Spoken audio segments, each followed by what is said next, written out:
All right, let's jump right in. Today, we're going to look at one of history's most famous stories through a completely different lens, one provided by an in-depth study of a text called the Urantia Book. We're going to explore the idea that Jesus' life wasn't just a moment in history, but actually a meticulously planned cosmic mission. So let's start with that big what if. The source material we're digging into today suggests his life wasn't a spontaneous event at all. Instead, it was the final, carefully orchestrated stage of a much, much bigger assignment.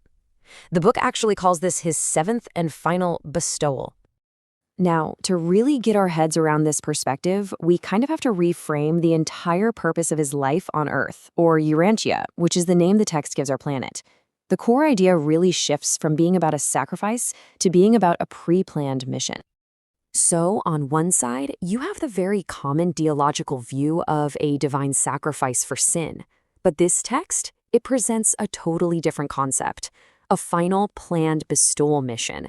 And in this view, his death wasn't some required payment, but rather a personal choice to see the mission through to its natural human conclusion. So, you're probably asking, what in the world is a bestowal? Well, according to this text, it's a planned incarnation where a divine creator son decides to live as one of his own creations. He'd already done this 6 times before in various non-human forms, but this 7th and final mission was the big one. It was totally unique. This time, he had to live a complete life as a mortal human being. So before this whole mission even kicked off, his cosmic superior, a being the book calls Immanuel, delivered a very specific set of instructions.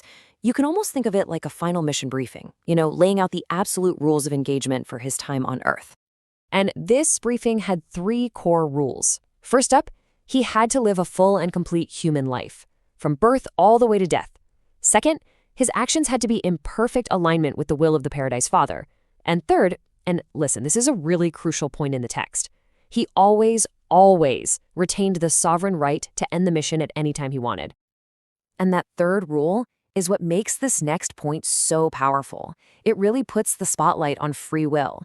His decision to see the mission all the way through, even to the cross, is presented not as some divine script he was forced to follow, but as a profound act of personal choice, a choice to fully and completely experience what it means to be mortal.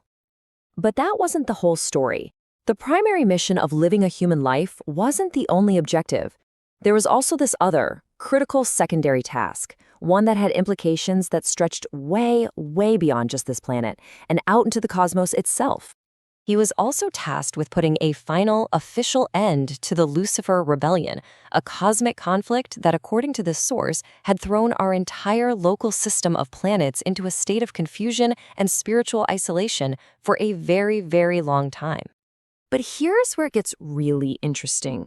It's not about what he had to do, but how he had to do it.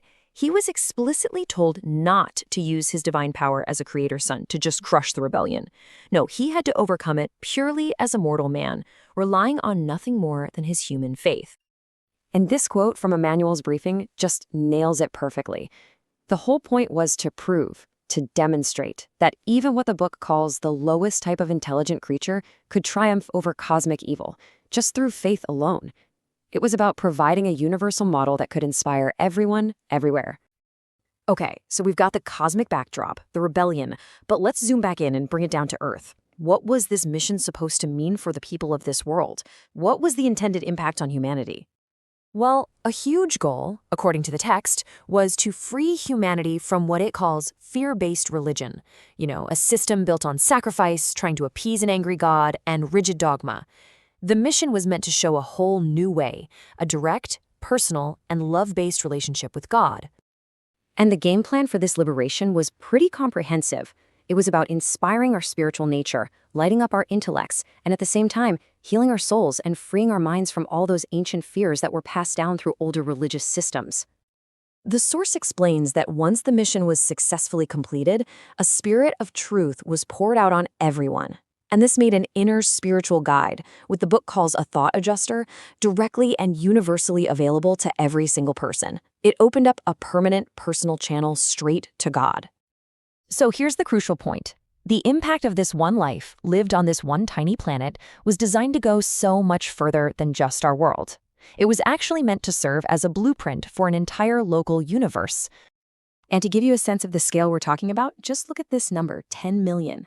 According to the text, that's the number of potential inhabited worlds in our local universe, which it calls Navadon, and his life was meant to be a spiritual inspiration for all of them. But the text is very, very clear on one thing.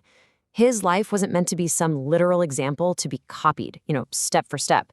It was meant to be a timeless, spiritual inspiration for every human and even superhuman being, something to be adapted to their own lives and their own worlds for all time.